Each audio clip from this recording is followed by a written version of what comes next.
Bonsoir Patricia. Nous sommes à un peu moins d'un mois maintenant du meeting Hercules 2022. Alors ce meeting reprend ses dates originelles en août. Ce n'est pas un changement handicapant déjà tout d'abord? Alors le mois d'août est pas si facile pour nous puisque en plein milieu du week-end du 15 août. Mais cette date du 10 août, Frédéric Chocard, elle est peut-être particulièrement pertinente pour les athlètes, hein? Alors pour les athlètes, c'est pas facile non plus. En fait, c'est une année compliquée puisque les championnats du monde de Eugene aux États-Unis ont été reportés de 2021 à 2022 et sont placés au mois de juillet à notre date traditionnelle. Et du coup, tout le calendrier des meetings est décalé. On a dû se positionner au mois d'août à une date particulière. Début août ont lieu les Jeux du Commonwealth à Birmingham.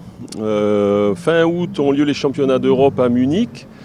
Il restait que cette fenêtre dans cette semaine du 15 août, donc tout se met en place en effet. Oui, ce sera un entre-deux pour les athlètes. Alors comment s'annonce-t-elle cette édition 2022? Alors, je parlais de complications organisationnelles, c'est le cas, c'est toujours le cas, hein, puisque depuis 2 ans, c'est vrai qu'on a des défis permanents. Cette année, on revient à une jauge maximale, donc on espère faire le plein et donc remplir les 16 000 places du stade Louis II. Donc, pour organiser, c'est un peu plus compliqué. Par contre, au niveau du public, on sait que le mois d'août est une date favorable puisqu'on a beaucoup de monde dans la région et sur Monaco à ces dates-là. Et donc, on pense faire le plein.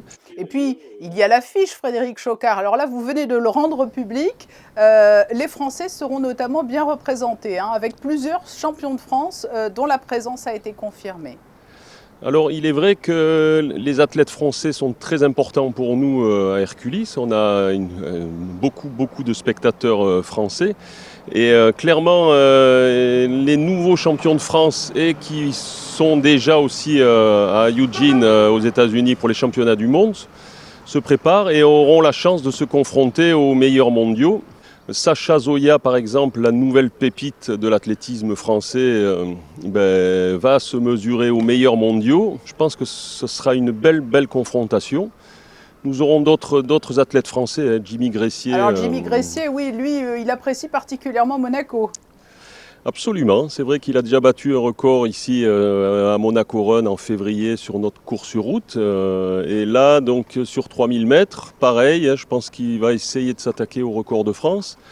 Et dans des courses de demi-fond qui sont toujours très élevées à Monaco, hein, qui est devenu quasiment la Mecque, on va dire, du demi-fond mondial, puisque la plupart des meilleures performances mondiales de l'année sont faites à Monaco, sur 1500, 3000, 3000 steeples.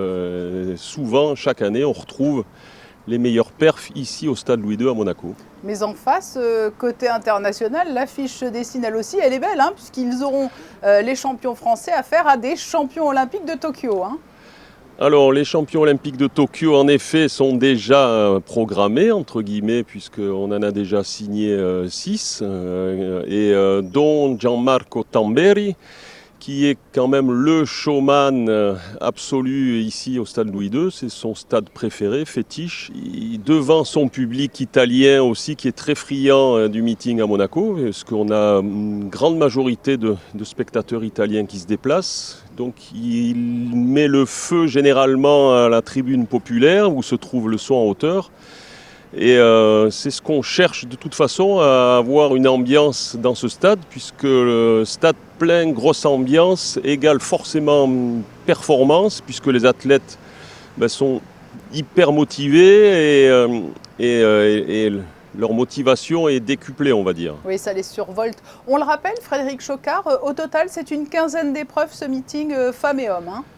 Oui, alors donc c'est ça, 14 épreuves au total, femmes et hommes partagées, donc des épreuves dictées par la Diamond League, hein, après on aura une épreuve additionnelle qui sera un 800 mètres féminin. Clairement, on se prépare sportivement une superbe édition et pour le public également, j'en suis persuadé. Oui, ce sera peut-être l'heure de la revanche pour certains, effectivement. Un dernier mot, est-ce que vous allez également organiser des événements en marge de la compétition ? Alors nous avons la chance aussi de pouvoir organiser à nouveau les 1000 mètres Hercules en ouverture du meeting. Donc il y aura 34 courses de 1000 mètres ouvertes à tous les licenciés dans le stade Louis II, de 10h le matin jusqu'à 18h40. Voilà, ce sera la grande fête de l'athlétisme. Merci Frédéric Chocard d'avoir été notre invité. Et rendez-vous le 10 août sur la piste du stade Louis II. Patricia, merci beaucoup et j'ai un message quand même à passer donc aux spectateurs. Rappelez-vous que l'athlé, c'est mieux en vrai qu'à la télé, ce qu'on dit souvent. Donc venez nombreux remplir les tribunes du stade Louis II le mercredi 10 août. Le message sera entendu sans aucun doute. Merci beaucoup Frédéric Chocard. Avec plaisir, bonne soirée, au revoir.